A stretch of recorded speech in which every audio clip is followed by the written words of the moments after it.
సంచలనాత్మకమైన వ్యక్తి. వ్యవస్థలో అతి చిన్న పరమాణు స్థాయి నుంచి ప్రారంభమై అత్యున్నత స్థితికి చేరుకుని ఎప్పటికప్పుడు తను అత్యంత వినూత్నంగా తాజాగా ప్రజెంట్ చేసుకునే ఈ వ్యక్తి పేరు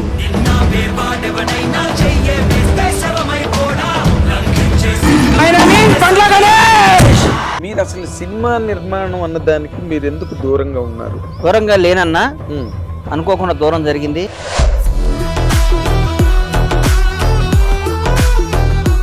సినిమా ఇండస్ట్రీలో మీరు ఆల్రెడీ ఒక స్లాట్ లేదు పవన్ కళ్యాణ్ కొద్దిగా సినిమా తీస్తే ఏందంటే అది ఎంతమంది కలవ కదా సినిమా ఇండస్ట్రీలో. పవన్ కళ్యాణ్ అని ఆయన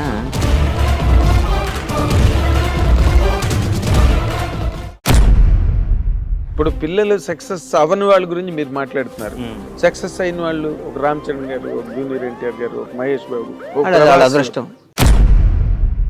చంద్రబాబు నాయుడు గారిని అరెస్ట్ చేసి నా కడుపు రగిలిపోయింది. అంటే అధికారం ఇంత ఇట్లా మాట్లాడిస్తుందా? అధికారం, ప్రజాస్వామ్యం, జనం గెలిపించిన వీళ్ళు మేమే రాజులో ఉన్న ఫీలింగ్ ఇస్తారు. వాడు ఓడిపోయినాడిని, కష్టాల్లో ఉన్నాళ్ళని నువ్వు ఎదవ్వి, నువ్వు దొంగవి, నువ్వు అది ఇది, వాడు పవర్ లేనప్పుడు పవర్ తీసేసిన పావుని ఏ అంటే ఎట్లా? నల్లమ్మల అడవిలో కింకోపురం తీసుకొచ్చి దన్నాను.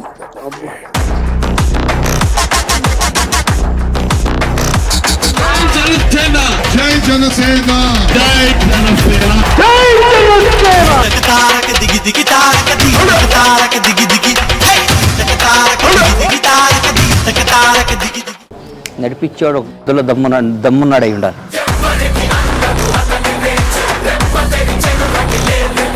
పవన్ కళ్యాణ్ గారు నాకు ఇక అంతకంటే అల్టిమేట్ ఇవ్వలేడు.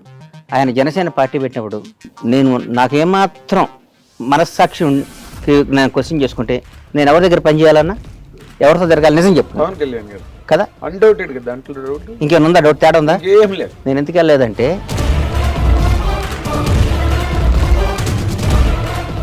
పవన్ కళ్యాణ్ గారితో పాటు హీరోలుగా వచ్చిన వాళ్ళు, రేవంత్ రెడ్డి గారితో పాటు రాజకీయాల్లోకి వచ్చిన వాళ్ళు, చంద్రబాబు నాయుడు సమకాలికులు, ఆయనతో పాటు ఎంతమంది వచ్చారు, ఎంతమంది ఉన్నారు? ఎవరయ్యారు? పవన్ కళ్యాణ్ అయ్యాడు. చిరంజీవి గారు తమ్ముడు అయ్యాడంటే ఎట్లా? పవన్ కళ్యాణ్ చిరంజీవి గారిని కూడా తలదన్నే స్థాయికి వెళ్ళాడు. నిజంగా మాట్లాడుకోవాలి అంటే నేను మనస్పాటి నాకు పవన్ కాదు. ఇప్పుడు నెక్స్ట్ చిరంజీవి గారికి భారతరత్న అన్న దాని మీదే చర్చలు సినిమా ఇండస్ట్రీలో చాలా వేడిగా వాడిగా జరుగుతున్నాయి. కానీ భారతరత్న మనం గౌరవించుకోవాలంటే నువ్వు అద్భుతం, ది బెస్ట్, ఒక డైరెక్టర్, ది పీక్ డైరెక్టర్ ఒకటి పెట్టి, ఒక అద్భుతమైన ఫైట్ మాస్టర్ని పెట్టి, అద్భుతం అసలు ఇండియాలో వరల్డ్లో ది బెస్ట్ గ్రాఫిక్ అని పెట్టి, ది బెస్ట్ డ్యాన్స్ మాస్టర్ని పెట్టి, అద్భుతమైన టీంని పెట్టి, పేర్లు ఎందుకులే, ఒక హీరోగా పెట్టి సినిమా సాటిద్దా? కాదండి, మీరు కూడా మొహమాట పడితే బాధపడకూడదా? అదే అంటే సెటప్ ని బట్టి హీరో ఉండాలి. అదే హీరో దమ్మున్నాని పెట్టి అందరు కొత్త పెట్టి బ్లాక్ బస్టర్ కొట్టచ్చు. అంతే కదన్నా, ఏముంది? ఎప్పుడు 100% మీరు చెప్పినవన్నీ చెప్పాను కదా. ఎప్పుడు నేను ఫోన్ లో మాట్లాడినా ఇదే మాట అంటాను. మీరు మాట్లాడే మాటలన్నీ అక్షరాలు ఆణిముత్యాలు. నాకు వాటికి రూట్ దొరికింది.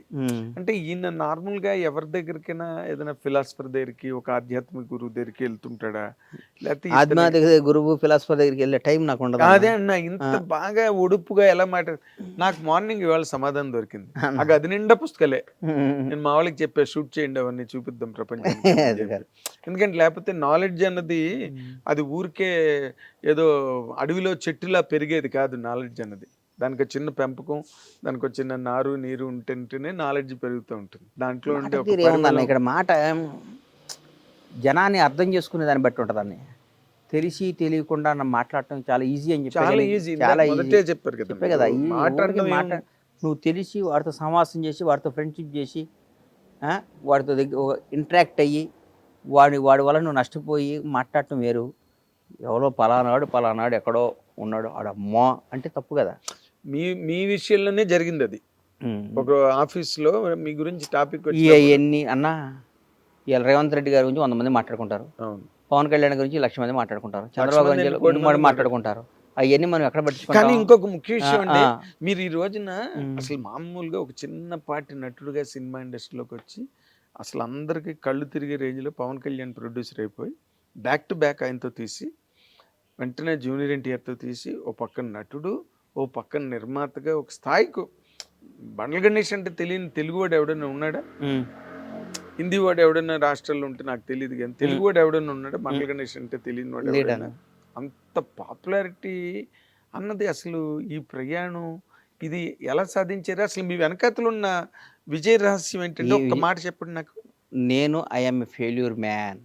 మళ్ళా చెప్తున్నా, నేను మీరు అనుకున్నట్టు సక్సెస్ఫుల్ మనిషిని కాదు. నేను ఏ విషయంలో అరే failure నేను అండి? నాకున్న తెలివికి, నాకున్న లౌక్యానికి, నాకున్న దానికి నేను ఎక్కడుండాలన్నా? నేను ఎక్కడుండాలి చెప్పు? నేను తెలివిగా పుట్టటమే నాది చేసుకున్న పాపమా? నాకున్న తెలివికి, నాకున్న దానికి, నాకున్న సినిమా మీద నాకున్న కమాండ్ ఎవరికి లేదన్నా. నాకు తెలుసు కదా. 24 క్రాఫ్ట్స్ గురించి నేను చెప్తా. నువ్వు సినిమా డబ్బు ఒక్కటే పెడితే సినిమా తీయటం కాదు కదన్నా. సినిమా అంటే ఏం చెప్పు? 24 క్రాఫ్ట్ల గురించి టక్క చెప్పు. కథ స్త్రీ పెట్టిన దగ్గర నుంచి ఫస్ట్ కాపీ తీసేదాకా ఏ రోజు ఏమవుద్దో నేను చెప్పగలుగుతా. అవును, మీకు నాలెడ్జ్ ఉంది, ఆ. నో డౌట్, దానిలో డౌట్ లేదు. ఆ. లేకపోతే పవన్ ఏ కళ్యాణ్ లాంటి హీరో ఏ చిన్న ట్రాక్లో, ఏ మిక్సింగ్లో మిస్ అయినా, ఏ ఎఫెక్ట్ మిస్ అయినా, ఏ డబ్బింగ్ వాయిస్లో వచ్చినా, ఏ సెట్లో బాగోపోయినా, ఏ కాస్ట్యూమ్ బాగోపోయినా, ఏ మేకప్లో ఎక్కడున్నా, ఏ ఏది చిన్న పాడైనా, పొరపాటు జరిగినా ఏది పాడైనా సినిమా మీద ఇంపాక్ట్ ఉంటుంది. 100% చాలా దుష్ప్రభావం చూపిస్తుంది సినిమా మీద. ఒక అద్భుతంగా కానీ రాజమౌళి గారి ఎక్కడ- సినిమాలో సీజీ అద్భుతంగా ఉంటుంది.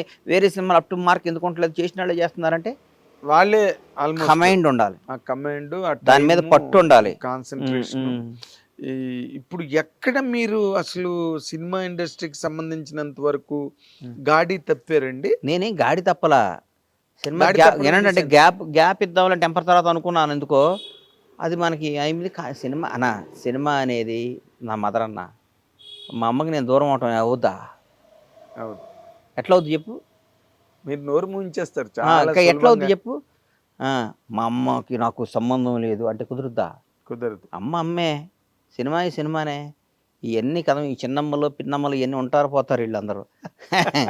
మదరే కదా, 9 నెలలు కన్న తల్లే కదన్నా.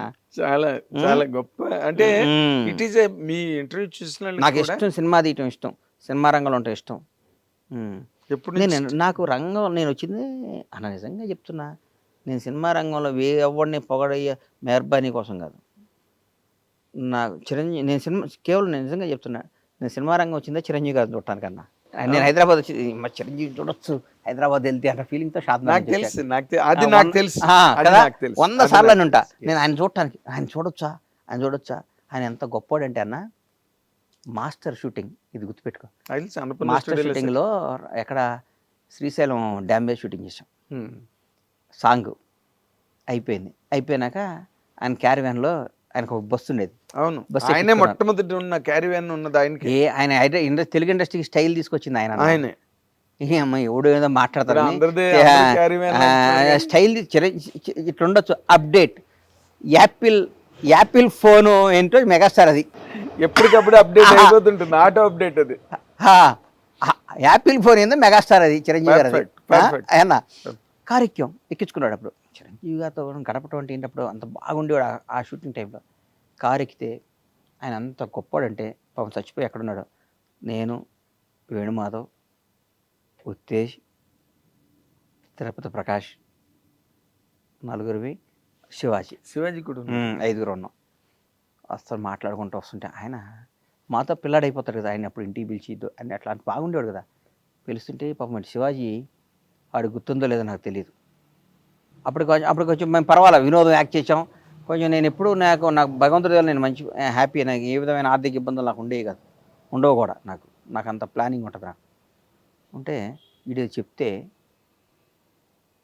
గబక్కని లేచి ఆ క్యారివ్యాన్లో, ఆ బస్సులో పైన ఓ డాష్ బోర్డ్ లాంటి దాన్ని తీసి, ఒక చిన్న బ్యాగ్లో తీసి, 10,000 ఎంత డబ్బులు ఎంత ఉన్నాయన్న. ఇంత 25 ఏళ్ల కిందట. ఎప్పుడు 25 కన్నా ఎక్కువ అనుకుంటా. మాస్టర్ గారు తీసి ఆ కట్ట ఆడికి ఇచ్చి ఉంచుకొని ఇచ్చాడు. ఎవరికి? శివాజీకి. చిరంజీవి గారు. నాకైతే అన్న అసలు ఈయన మనిషేనా, ఈయనమ్మ దేవుడా అంటే ఏంటన్నా. ఒక నిమిషంలో అన్నీ ఉంచుకో శివ, ఉంచుకో అని జేబులో పెట్టాడా. గ్రేట్ నిజంగా. ఐ నో లాట్ మెనీ మరి థింగ్స్ అట్లా. వీళ్ళమ్మ ఊరకే పెద్ద ప్లానింగ్ చేస్తే ప్రాజెక్ట్ కట్టొచ్చు, బ్లాక్ బస్టర్ కొట్టలేమన్నా. అబ్బా, ఆ? what a word. కాదన్నా, ప్లానింగ్ చేస్తే ప్రాజెక్ట్ కట్టొచ్చు, Blockbuster విల్లాస్ కట్టొచ్చు. ప్లానింగ్ లేసి మాస్టర్ ప్లాన్ వేస్తే ప్రాజెక్ట్ కట్టొచ్చు, పొలం కొనొచ్చు, కానీ బ్లాక్ బస్టర్ కొట్టవన్నా. బిల్డింగ్ కట్టొచ్చు. అంతేగాని అది చిరంజీవి గారు. అందుకని so nice of you Ganesh bye Babu. అన్న, థ్యాంక్ యూ. మీరు ఈ టైంలో అంటే మీకున్న గొడవలు హడావుళ్ళ మధ్యలో మా హిట్ టీవీకి ఇంటర్వ్యూ ఇచ్చి నేను హిట్ టీవీకి ఇలా నాగేంద్రానికి ఇచ్చా. మళ్ళీ నేను అదే మళ్ళీ రేపు నన్ను 100 మంది అడిగినా నీకు ఎందుకు ఇవ్వాలంటే నీకు నేను అప్పున్నా, నీకు ఇప్పుడో మాట అన్నకి మాట ఇచ్చాను, పాపం బాగోదు పెద్ద మనిషి. ఎందుకంటే మీరంటే నాకు చాలా గౌరవం అన్న. నిన్ను జనం నిన్ను ఎందుకో అంటే కొందరికి కొన్ని ఉంటాయి అన్న, మనకి నన్ను కూడా 100 మంది ఆడు అంటారు. ఆడికి ఏం తెలుసు అన్న, ఎల్కే గాడికి వాడికి ఏం తెలుసు నా గురించి, నా నైజం ఏం తెలుసు, నా క్యారెక్టర్ ఏం తెలుసు. నన్ను అనేవాడికి అర్హత ఉండాలిగా, మరి వాడికి అర్హత ఉంది. అట్లాగే మిమ్మల్ని అనేవాడికి కూడా మీ గురించి ఏం తెలుసు, మీ చదువు ఏంది, మీ సంస్కారం ఏంది, మీ సభ్యత ఏంది, వాట్ ఈజ్ నాగేంద్ర బాబు అనేది నాకు తెలుసు. కాబట్టి I respect you, I love you. మీరు బాగుండాలని మనస్ఫూర్తిగా కోరుకుంటున్నాను. Thank you so much. Bye అండి. థ్యాంక్ యూ అన్నయ్య. బాయ్. ఇది ఈ మాటల ప్రవాహం, ఈ మాటల పోగు, ఈ మాటల రథంతో ఎంతసేపు కూర్చున్నా మనకి టైం తెలియకుండా ముందుకు వెళ్ళిపోతుంది. బట్ ఆయనకున్న ఈ బిజీ షెడ్యూల్లో కూడా ఈ మాత్రం టైం ఇచ్చి మనతో టైం గడిపి అభిప్రాయాలు, అనుభవాలు, అనేక రకమైన ఉద్దేశాలు, సమకాలీన పరిస్థితుల మీద, సినిమా మీద, తనకు నచ్చిన వ్యక్తుల మీద, అన్నిటి మీద చాలా అసలు బ్రహ్మాండంగా ఏమాత్రం అరమరికలు లేకుండా మాట్లాడే వ్యక్తి. కాబట్టి ఆయన కంటెంట్ ఎప్పుడూ ఇంట్రెస్టింగ్గా ఉంటుంది. Watch and enjoy. Thank you very much. Hit TV app ని డౌన్లోడ్ చేసుకోండి. ఇందులో short news, live news, entertainment movies అన్ని అవైలబుల్ గా ఉన్నాయి. Please download Hit TV app. Hit TV app. Hit TV యాప్ని ఫ్రీగా డౌన్లోడ్ చేసుకోండి.